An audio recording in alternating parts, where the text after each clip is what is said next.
I was only trying to drive the first fence post into the ground when a woman I'd never seen before came sprinting across the clearing screaming like I was committing some kind of felony. And when she pointed at me, and yelled, "Stop! You're destroying community property," while waving a fake badge in my face, that was the moment I realized I wasn't just building a fence. I was stepping right into the crosshairs of a 6-year real estate scam run by the most dangerous kind of HOA Karen I'd ever met. My name is Wyatt Callahan. I'm 42 years old, a retired civil engineer who spent 2 decades reading plats, deeds, zoning codes, and every kind of property map you can imagine. You'd think that would have prepared me for Cedarbrook Heights and the circus of intimidation that marched out of that woman's SUV like she was directing a Broadway performance. But no. Nothing prepares you for watching someone claim ownership of the lake you literally hold the deed to with props she printed on an inkjet at home. I had bought Pinewood Lake legally through a county tax auction. $52,000. Clean transaction. My plan was simple: restore the ecosystem, build a small cabin, spend quiet weekends listening to wind and birds instead of traffic and email alerts. That first day, the sun was calm. The pine trees smelled sharp and alive, and the only drama I expected was deciding whether to stain the fence a natural cedar tone or something darker. Then Lorraine Whitfield stormed in. She came at me wearing a lanyard with a HOA board president badge so blurry you could practically see the JPEG compression. Behind her, 3 women in matching visors stood with their arms crossed like backup singers, and a man in a reflective vest blocked my supply truck as if he were Secret Service, except he didn't have a radio or an ID, just a cooler and a bad attitude. The whole scene felt rehearsed but sloppy, like she'd held practices in her living room. Lorraine shoved a paper at my chest, a violation notice. No watermark, no seal, no signature from the board secretary, which any legitimate HOA notice needs. Just plain Times New Roman on copy paper. "You are trespassing on common property," she declared, staring at me like she was waiting for applause. I asked her one question, just one. "What's the parcel number of this lake in your HOA records?" She froze, looked at her clipboard sidekick, then fed me some line about formal documents within 72 hours. And right there, a tiny voice in my head whispered, "This isn't about rules. This is a performance." But I let her walk away with her entourage and their matching visors. I had no idea then just how deep this rabbit hole went. That night I spread my deed across the kitchen table and pulled up the county assessor's website. My parcel, 3142007, sat firmly in unincorporated county land. The HOA's CCNRs listed boundaries from 3145001 through 3145189. My lake wasn't even close, so no, Lorraine didn't have authority over my property.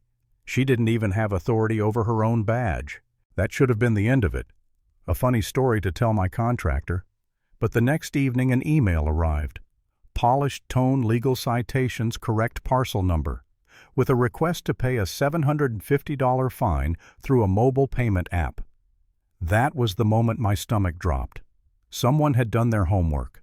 Someone was trying this hard because they expected it to work. I forwarded the email to my college friend Rachel, who's now a real estate attorney. Her reply came fast. "Wyatt, this is textbook fraud. Save everything." So I did. I saved every document, every message, and then I found the article. Cedarbrook Tribune, November 2020. Residents complaining about unauthorized fines issued by someone pretending to be HOA enforcement. That someone was named clearly Lorraine Whitfield, an advisory committee member, not a president, not even someone allowed to vote.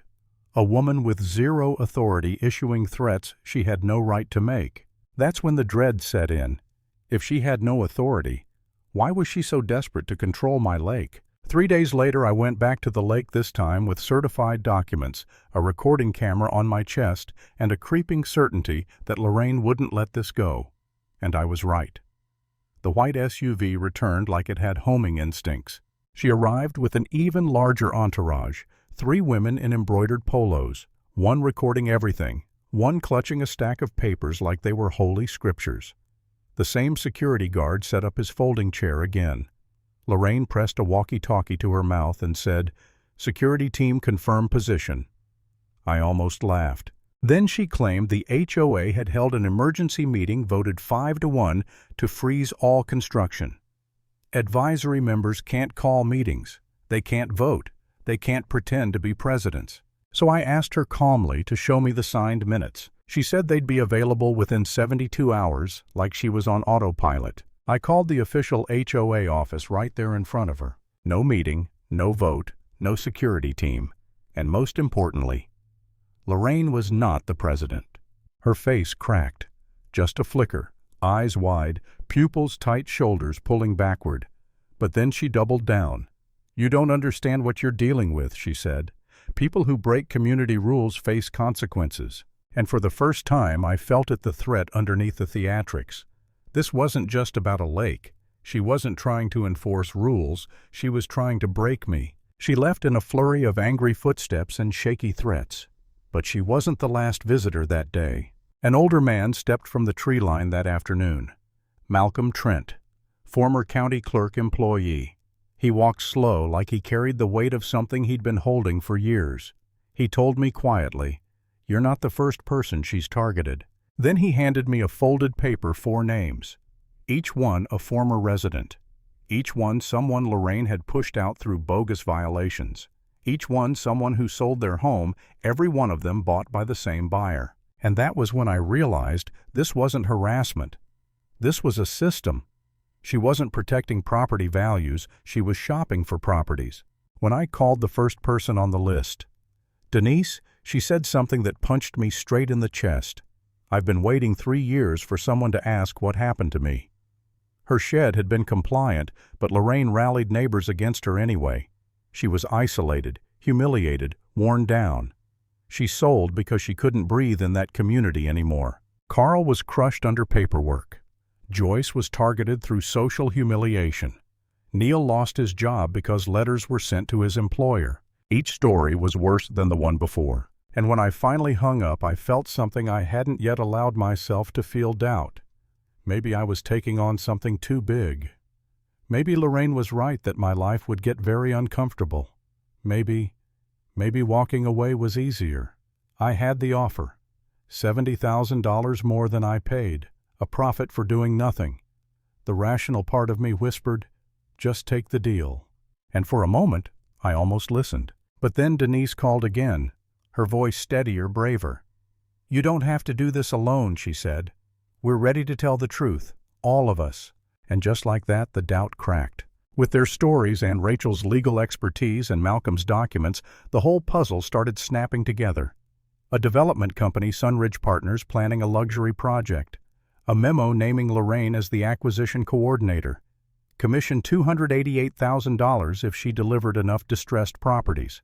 My lake, according to their plan, was the centerpiece. Lorraine wasn't just bullying people. She was building an empire piece by stolen piece. We gathered for 5 days straight, preparing an evidence package, certified plat maps, HOA minutes from 2017, declaring Lorraine powerless, sworn statements from victims, and our bombshell, an internal Sunridge email where Lorraine bragged she would handle the current owner using the same methods as before. Saturday came. The special resident assembly. I sat among more than 100 residents while Lorraine stood on stage in a blazer and fake badge, speaking like she'd been elected to Congress. She showed a photo of me at my own lake, painting me as a threat. Then she asked for a vote to declare Pinewood Lake a community asset. I raised my hand. She ignored me. Malcolm forced the issue with a point of order. She gave me 3 minutes. I didn't need 3. I plugged in my laptop and projected the plat map. "This is my parcel," I said. "Outside your boundaries. Always has been." Murmurs filled the room. Second slide, the 2017 HOA minutes. This document states Lorraine is advisory only. No authority, no enforcement power, no presidency. She stiffened. Third slide, Cedar Brook Premier Holdings. The shell company. Lorraine's name. And then Denise stood. She forced me out of my home. Carl stood. Joyce. Neil. Each one speaking into the air, heavy with disbelief. Lorraine tried to speak, but Warren, our journalist, stepped forward and read the email aloud. the one promising she'd remove me like she removed the others. That was the moment everything snapped. Residents gasped, argued, demanded answers. Lorraine's composure shattered. She screamed, "I did this for all of you. You don't understand what I built." And that's when the sheriff walked in. Calm, purposeful. "Lorraine Whitfield," he said, "you are under arrest for wire fraud, mail fraud, extortion, impersonation, and conspiracy." She didn't fight.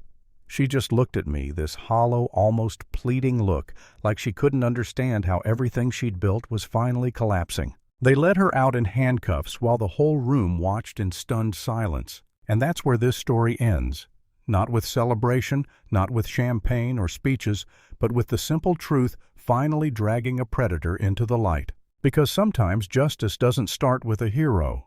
It starts with one person refusing to be afraid.